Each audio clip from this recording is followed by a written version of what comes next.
আসসালামু আলাইকুম। আমরা আসলে আজকে স্টুটগার্ট পৌঁছে গেছি। আমরা বলতে আমার মেয়ের সাথে আছে। তো আমাদের আসলে ব্লগ করার চেয়ে বেশি আমাদের একটা কাজ আছে। আমার নাবিহার পাসপোর্ট করতে হবে, সেই জন্য আসলে অ্যাপ্লিকেশনটা জমা দেওয়ার জন্য আজকে এসেছি এবং মোটামুটি একেবারে উপস্থিত হয়ে অ্যাপ্লিকেশন জমা দিতে হবে, কারণ হলো এটা ই পাসপোর্ট। তো আমরা এখান থেকে আসলে উবান নিয়ে যে প্লেসটাতে পাসপোর্ট, ক্ষণস্থায়ী পাসপোর্ট মাত্র 3 দিনের জন্য, সেইখানে যাওয়ার চেষ্টা করতেছি। আমাদের কাছে খুবই আননোন। তারপর আসলে আমাদের প্ল্যান আছে, যদি কাজটা শেষ হয়ে যায়, যদি আমরা টাইম পাই, তাহলে মোটামুটি স্টুটগার্ট কিছুটা সময় ঘুরে যাবো আর কি। Doing is that crunchy?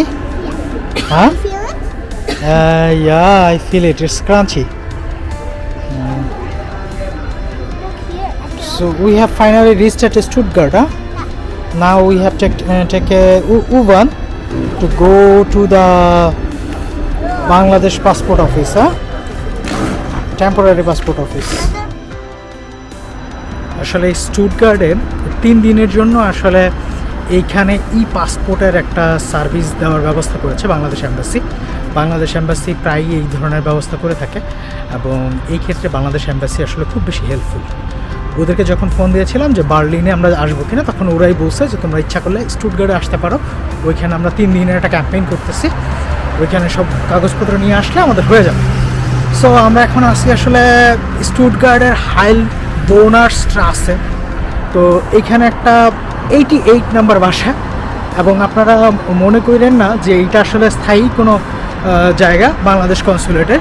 এটা আসলে একটা অস্থায়ী, মাত্র 3 দিনের জন্য তারা ব্যবস্থা করেছে। এরকম ব্যবস্থা তারা অনেক জায়গায় করে। তো আমরা আসলে ওই বাসাটার দিকে যাচ্ছি। নাবিহার সামনের দিকে এগিয়ে যাচ্ছে, ওই যে নাবিহা যাচ্ছে। সো আমরা অল্প কিছুক্ষণের মধ্যেই যে অস্থায়ী যে কনসুলেট 3 দিনের যে পাসপোর্ট সুবিধা, সেইখানে আসলে সে অফিসটাতে পৌঁছে যাব। তো স্টুটগার্টে আসলে ম্যারকিউর হোটেলে আসলে এই ব্যবস্থাটা করা হয়েছে। এটা আসলে ওই হোটেলটা। তো আমরা আসলে ভিতরে ঢুকে জিজ্ঞেস করবো যে আসলে কোথায় এই ব্যবস্থাটা করা হয়েছে। আমরা মোটামুটি মানে পাসপোর্টের কাজ সব কিছু শেষ করে ফেলছি এবং আমাদের কিছু আসলে ভুলও হয়েছিল। আমরা যে প্রিন্টটা করে নিয়ে এসেছি, আনফর্চুনেটলি বারকোড ছিল না।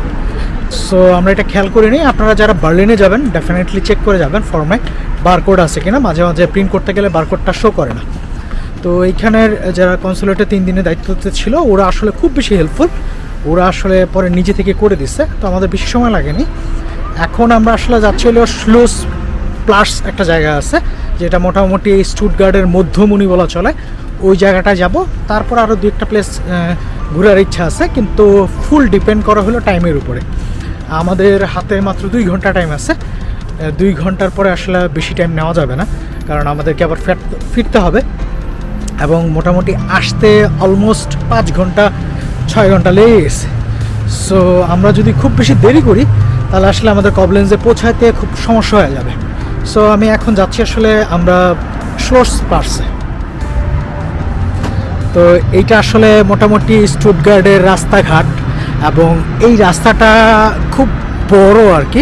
এটা হাইল বোনার স্ট্রাসে, এবং মোটামুটি ফার্স্ট ইমপ্রেশন স্টুটগার্ট খুব সুন্দর, এবং মোটামুটি একটা ভাইব আছে স্পেন। আমি জানি না যে আসলে সত্যি কোনো স্পেনের সাথে মিলে যায় কিনা, কিন্তু আমি যেহেতু স্পেনে গেছি, আমার কাছে কেন মনে হয়েছে যেন স্পেন লাগতেছে। তো আমরা এখন উবানে করে মোটামুটি শ্লোস পার্কে চলে যাব। এটা হলো হাইল বোনার স্ট্রাসের যে উবান, সেই উবানের স্টেশনটা। তো আমরা নিচের দিকে যাব এই লিফট করে। তারপরে আসলে ওইখান থেকে আসলে আমরা শ্লোস প্লাসে চলে যাব আর কি। আসলে এখন আসছি আসলে স্টার্ট বিবলিওটেক, স্টুটগার্টের একটা আছে, উবান ট্রেন স্টেশন আছে, ওইখানে আসছি ট্রেনের জন্য।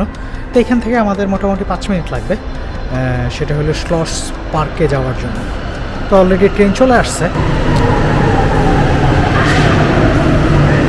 এই যে ট্রেনটা চলে আসছে, এই ট্রেনে উঠে চলে যাবে। আমরা এখন উবানে করে আসলে শ্লস পার্কে যাচ্ছি। শ্লস পার্কে না, শ্লস প্লাটস। তো আমার যেটা মনে হচ্ছে স্টুটগার্টের যে উবান, এটা আসলে খুব নতুন, কারণ এখানে ট্রেনগুলো আসলে খুব নতুন লাগতেছে, এবং বার্লিনের মতো অনেকটা ইয়েলো কালার উবান, ভালোই লাগতেছে, খারাপ লাগতেছে না। তো আমরা আরেকটা স্টপেজ পরেই আসলে নেমে যাব। তো আমরা একটা মানে হাওয়ানো যেটা ট্রেন স্টেশন, সেটার জন্য আসলে আমরা একটা পার হচ্ছি, মানে উবার ট্রেন স্টেশন পার হচ্ছি। পরের স্টপেজে নেমে যাবো 2 থেকে 3 মিনিট লাগবে। তো আমরা উপরে উঠেই আসলে আপনাদেরকে দেখানোর চেষ্টা করবো বাসটা কেমন।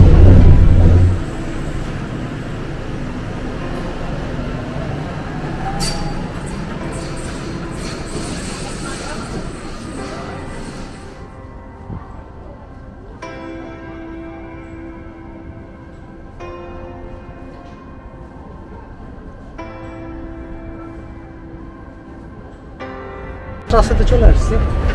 তো এইটা আসলে মোটামুটি হেভি ক্রাউড একটা এরিয়া। আমি উবান থেকে মাত্র উঠতেছি, এখনও ফুল উঠা সারি নাই। এত বেশি ক্রাউড আপনারা চিন্তাও করতে পারবেন না। মোটামুটি আমাদের বাংলাদেশের বঙ্গবাজার নিউ মার্কেটের মতো এত বেশি ক্রাউড। তো আমি ফুল প্লেসটা আপনাদেরকে দেখাবো। তার আগে এইটা হলো শ্লসস্ট্রাসে, এবং মোটামুটি এটা হলো স্টুটগার্টের একেবারে মধ্যমণি একটা প্লেস টাইপের। তো ওই যে দেখতে পাচ্ছেন রোমান টাইমের এক মূর্তি। তো আসলে ওই মূর্তির মানেটা আমি জানতাম, আসলে ভুলে গেছি। তো এই জায়গাটায় যত প্রকার মানে ফেস্টিভ থেকে শুরু করে সব কিছু এখানেই হয়। এই জায়গাটা আসলে আজকে ভোকেন্ডে হওয়াতে, হলিডে হওয়াতে মোটামুটি একেবারে ফুল ফেস্টিভ মুডে আছে এবং প্রচুর পর্যটক। এবং এইখানে একটা বড় একটা মূর্তি আছে, এবং এখানের বিল্ডিংগুলো মোটামুটি হেভি রাজকীয় টাইপের। তো এইটা আসলে ইন্টারন্যাশনাল ড্যান্স ফেস্টিভ্যাল হচ্ছে এখানে, কিন্তু এই বিল্ডিংটার নাম কি সেটা জানি না। একবারে ঠিক মিডলে একটা উবান ট্রেন স্টেশন আছে। আমরা মোটামুটি যে স্টুটগার্টের মেইন যে পয়েন্টটা শ্লোস প্লাটসের, সেটার মাঝখানে যেতে চাচ্ছিলাম, কিন্তু এখানে একটা কনসার্ট হচ্ছে, মানে কয়েকদিন যাবৎ 17 তারিখ পর্যন্ত মোটামুটি এইখানে অনেক ধরনের প্রোগ্রাম চলবে। সেই জন্য আসলে ওরা চারদিক থেকে বেড়া দিয়ে দিচ্ছে, সেই জন্য আসলে আমরা যেতে পারি না একেবারে কাছাকাছি।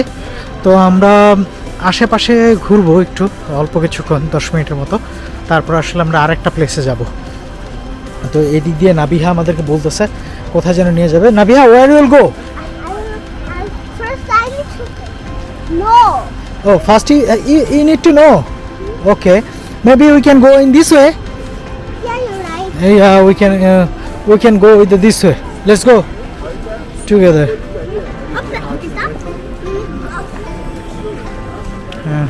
Watch out, okay? Yeah, we'll go there, okay?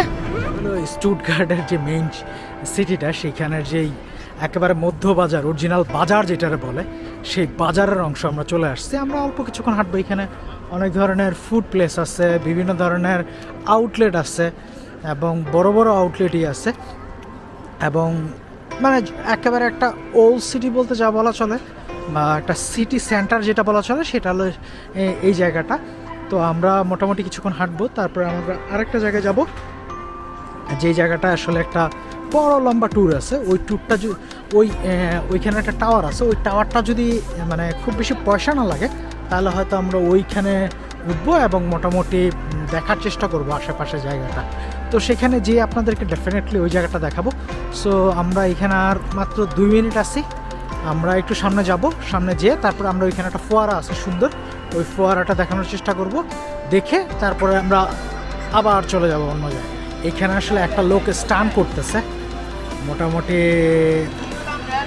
স্টানগুলো সে বিভিন্নভাবে দেখানোর চেষ্টা করছে। সো আমরা অলরেডি মিস করে ফেলছি, দূর থেকে দেখেছি সে কীভাবে স্টান করতেছে। সে আরেকটা স্টান করবে, তো সেই স্টানটা আমরা আবার দেখার জন্য এখানে নাবিহা বসছে, আমি বসছি।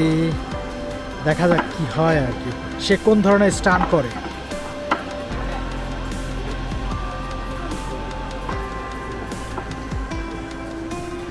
আচ্ছা,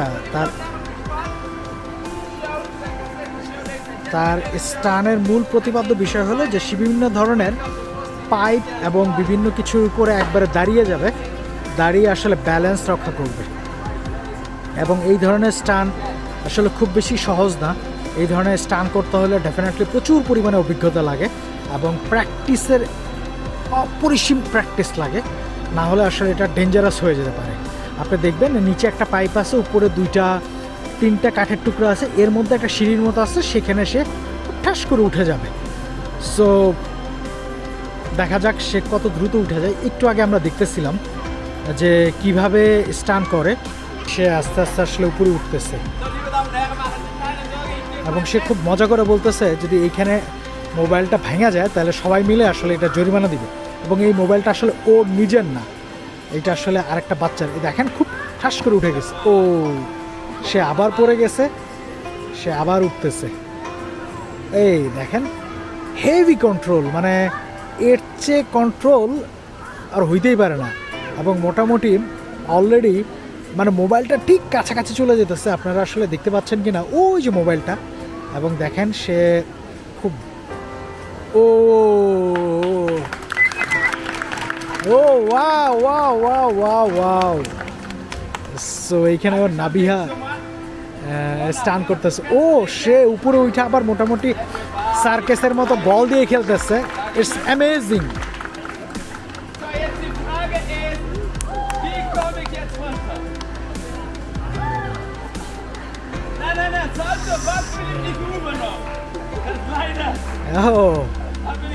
সে আসলে বিভিন্নভাবে মজা করতেছে এবং মোটামুটি সে দর্শকদের সাথে ইন্টারঅ্যাক্ট করতেছে আর কি। বাজার এরিয়াতে সুন্দর একটা ফোয়ারা আছে, অসম্ভব সুন্দর, দেখতে অনেক সুন্দর, আসলে অপরূপ সুন্দর।